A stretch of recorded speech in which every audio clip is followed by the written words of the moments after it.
অবশেষে মানবিক যুদ্ধবিরতিতে রাজি সুদানের আধা সামরিক বাহিনী। প্রস্তুত আলোচনায় অংশ নিতে অস্ত্র সমর্পণ, বেসামরিক এলাকা থেকে সরে যাওয়ার শর্ত সেনাবাহিনী। লেবাননে ইসরায়েলি বিমান হামলায় নিহত এক, আহত অন্তত 9। তীব্র নিন্দা প্রেসিডেন্টের।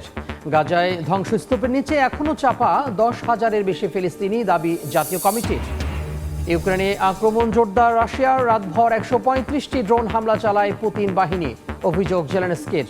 রুশ গ্যাসের ব্যবহার বন্ধে ইউর প্রতি আহ্বান যুক্তরাষ্ট্রের। রুশ ইউক্রেন যুদ্ধ ঘিরে হামলা পাল্টা হামলা বেড়েই চলেছে। বিশ্ব নেতাদের কোনো পদক্ষেপই যেন পুতিনকে তার অবস্থান থেকে টলাতে পারছে না। রাশিয়া এক রাতেই 135টি ড্রোন হামলা চালিয়েছে বলে জানিয়েছেন ইউক্রেনের প্রেসিডেন্ট ভলোদিমির জেলেনস্কি। স্থানীয় সময় বৃহস্পতিবারও কিয়েভ জুড়ে হামলায় অন্তত 108টি ড্রোন ধ্বংসের দাবি করেছে দেশটির প্রতিরক্ষা মন্ত্রণালয়। জবাবে পাল্টা হামলা চালিয়েছে ইউক্রেন। এতে এক রুশ বেসামরিক নাগরিক নিহত হন। আগামী 2 বছরের মধ্যে রুশ গ্যাসের ব্যবহার বন্ধে ইউরোপীয় মিত্রদের প্রতি আহ্বান জানিয়েছে যুক্তরাষ্ট্র। ইউক্রেনের জ্বালানি অবকাঠামো লক্ষ্য করে এক রাতেই শতাধিক ড্রোন হামলা চালিয়েছে রাশিয়া। এতে দিনিপ্রো অঞ্চলে বেশ কয়েকজন হতাহত হন। স্থানীয় সময় বৃহস্পতিবার টেলিগ্রামে দেয়া এক বার্তায় ইউক্রেনের প্রেসিডেন্ট জেলেনস্কি বলেন, হামলায় একটি আবাসিক ভবন ও রেলপথের অবকাঠামো ক্ষতিগ্রস্ত হয়েছে। রাশিয়ার ছোড়া শতাধিক ড্রোন ধ্বংস করার দাবি করেছে দেশটির প্রতিরক্ষা মন্ত্রণালয়।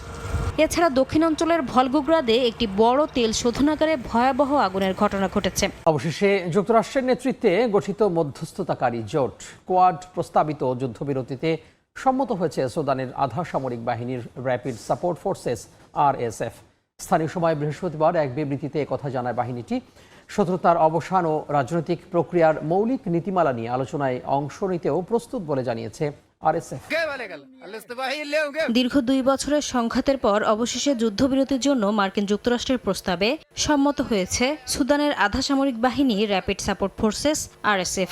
স্থানীয় সময় বৃহস্পতিবার যুক্তরাষ্ট্রের নেতৃত্বে গঠিত মধ্যস্থতাকারী জোট কোয়াড প্রস্তাবিত মানবিক যুদ্ধবিরতিতে সম্মত হয়েছে বলে জানায় আধা সামরিক বাহিনীটি। এমনকি সুদানের শত্রুতার অবসান ও রাজনৈতিক প্রক্রিয়ায় মৌলিক নীতিমালা নিয়ে আলোচনায় অংশ নিতে প্রস্তুত বলেও জানিয়েছে RSF। লেবাননে হামলা জোরদার করেছে দখলদার ইসরায়েলি বাহিনী। বৃহস্পতিবারের হামলায় নিহত হয়েছেন একজন, আহত অন্তত 9 জন। হিজবুল্লাহকে টার্গেট করেই আক্রমণ চালানো হয় বলে জানিয়েছে তেল আবিব। কখনো গাজা, কখনো পশ্চিম তীর, কখনো লেবানন। ইসরায়েলের আগ্রাসন থেকে যেন নিস্তার নেই কারো। স্থানীয় সময় বৃহস্পতিবার দক্ষিণ লেবাননের কয়েকটি শহরে বোমা হামলা চালিয়েছে দখলদার বাহিনী। এতে বেশ কয়েকজন হতাহত হন।